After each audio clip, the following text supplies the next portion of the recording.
Dear God, make us worthy to read these words, that we may grow wise to your greater glory. In Jesus' name, amen. January 26th, Exodus 2nd chapter, 11th verse to 3rd chapter, 22nd verse. One day, after Moses had grown up, he went out to where his own people were and watched them at their hard labor. He saw an Egyptian beating a Hebrew, one of his own people. Looking this way and that and seeing no one, he killed the Egyptian and hid him in the sand. The next day, he went out and saw two Hebrews fighting. He asked the one in the wrong, "Why are you hitting your fellow Hebrew?" The man said, "Who made you ruler and judge over us? Are you thinking of killing me as you killed the Egyptian?" Then Moses was afraid and thought, "What I did must have become known." When Pharaoh heard of this, he tried to kill Moses. But Moses fled from Pharaoh and went to live in Midian, where he sat down by a well. Now, a priest of Midian had 7 daughters, and they came to draw water and fill the troughs to water their father's flock. Some shepherds came along and drove them away. But Moses got up and came to their rescue and watered their flock. When the girls returned to Reuel, their father, he asked them, "Why have you returned so early today?" They answered, "An Egyptian rescued us from the shepherds. He even drew water for us and watered the flock." "And where is he?" Reuel asked his daughters. "Why did you leave him? Invite him to have something to eat." Moses agreed to stay with the man who gave his daughter Zipporah. Um, wait, hold on. Moses agreed to stay with the man who gave his daughter Zipporah to Moses in marriage. The man. Yeah, okay. Zipporah gave birth to a son, and Moses named him Gershom, saying, "I have become a foreigner in a foreign land." During that long period, the king of Egypt died. The Israelites groaned in their slavery and cried out, and their cry for help because of their slavery went up to God. God heard their groaning, and he remembered his covenant with Abraham, with Isaac, and with Jacob. So God looked on the Israelites and was concerned about them. Now Moses was tending the flock of Jethro, his father-in-law, the priest of Midian. And he led the flock to the far side of the wilderness and came to Horeb. Okay. The mountain of God. There the angel of the Lord appeared to him in flames of fire from within a bush. Moses saw that though the bush was on fire, it did not burn up. So Moses thought, "I will go over and see this strange sight, why the bush does not burn up." When the Lord saw that he had gone over to look, God called to him from within the bush, "Moses, Moses." And Moses said, "Here I am." "Do not come any closer," God said. "Take off your sandals, for the place where you are standing is holy ground." Then he said, "I am the God of your father, the God of Abraham, the God of Isaac, and the God of Jacob." At this, Moses hid his face because he was afraid to look at God. The Lord said, "I have indeed seen the misery of my people in Egypt. I have heard them crying out because of their slave drivers, and I am concerned about their suffering. So I have come down to rescue them from the hand of the Egyptians and to bring them up out of that land into a good and spacious land, a land in a, la- to a good and spacious land, a land flowing with milk and honey, the home of the Canaanites, Hittites, and Amorites, Perizzites, Hivites, and Jebusites. And now the cry of the Israelites has reached me, and I have seen the way the Egyptians are oppressing them. So now go. I am sending you to Pharaoh to bring my people, the Israelites, out of Egypt." But Moses said to God, "Who am I that I should go to Pharaoh and bring the Israelites out of Egypt?" And God said, "I will be with you, and I will be the sign to you that it is I who have sent you. When you have brought the people out of Egypt, you will worship God on this mountain." Moses said to God, "Suppose I go to the Israelites and say to them, 'The God of your fathers has sent me to you.' And they ask me, 'What is his name?' Then what shall I tell them?" God said to Moses, I am who I am. This is what you are to say to the Israelites. I am has sent me to you." God also said to Moses, "Say to the Israelites, 'The Lord, the God of your fathers, the God of Abraham, the God of Isaac, and the God of Jacob, has sent me to you.'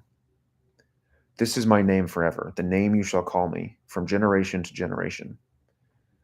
Go assemble the elders of Israel and say to them, 'The Lord, the God of your fathers, the God of Abraham, Isaac, and Jacob, appeared to me and said, I have watched over you and have seen what has been done to you in Egypt, and I have promised to bring you up out of your misery in Egypt into the land of the Canaanites, Hittites, Amorites, Perizzites, Hivites, and Jebusites, a land flowing with milk and honey.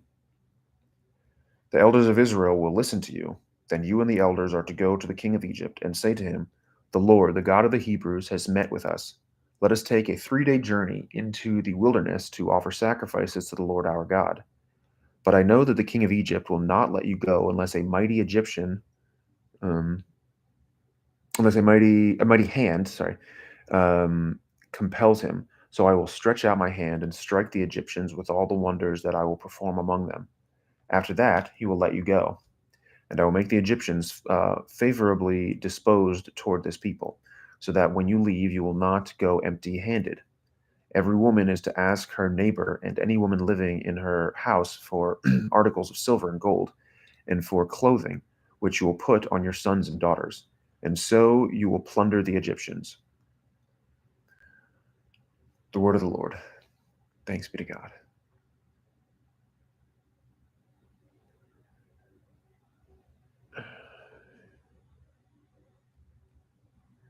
All right. Matthew 17th chapter, 10th to 27th verse.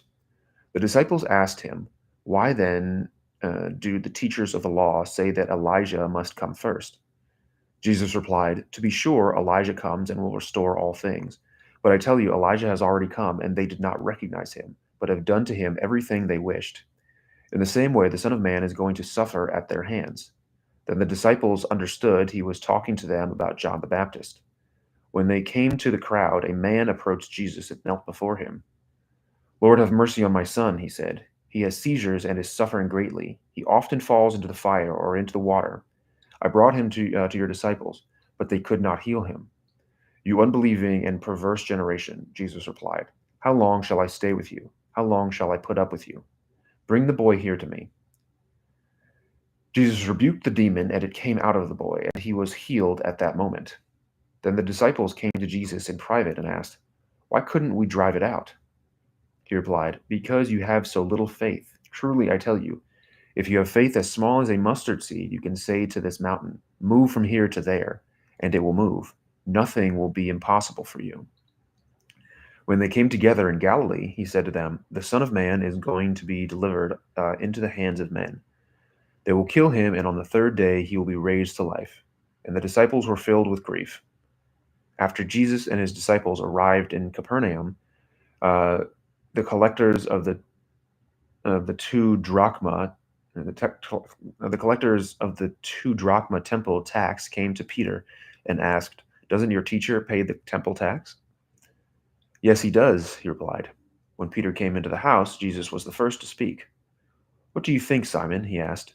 From whom do the kings of the earth collect duty and taxes? From their own children or from others? From others, Peter's answered.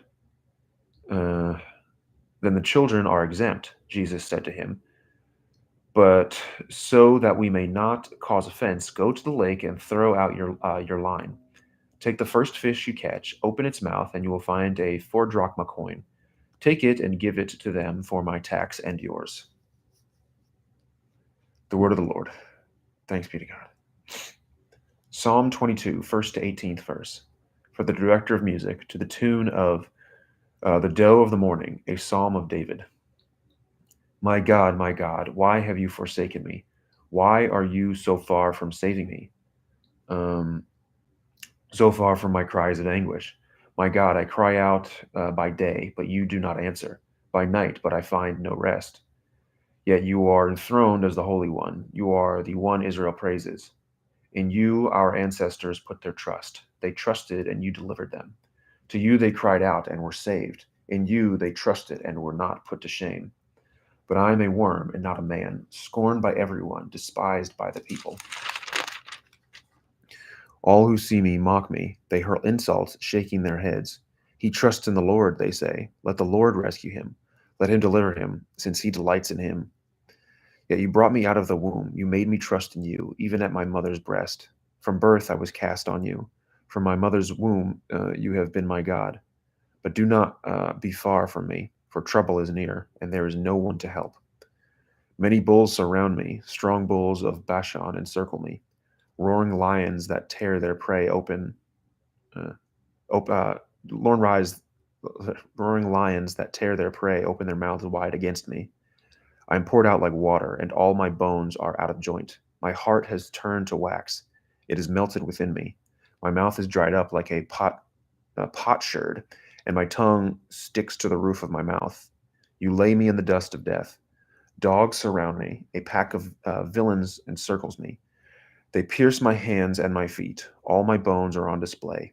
People stare and gloat over me. They divide my clothes among them and cast lots for my garment. The word of the Lord. Thanks be to God. Proverbs 5, 7th to 14th verse. Now then, my sons, listen to me. Do not turn aside from what I say. Keep to a path far from her. Do not go near the door of her house, lest you lose your honor to others and your dignity to one who is cruel. Lest strangers feast on your wealth and your toil enrich the house of another. At the end of your life, you will groan. When your flesh and body are spent, you will say, how I hated discipline, how my heart spurned correction. I would not obey my teachers or turn my ear to my instructors, and I was soon in serious trouble in the assembly of God's people. The word of the Lord. Thanks be to God.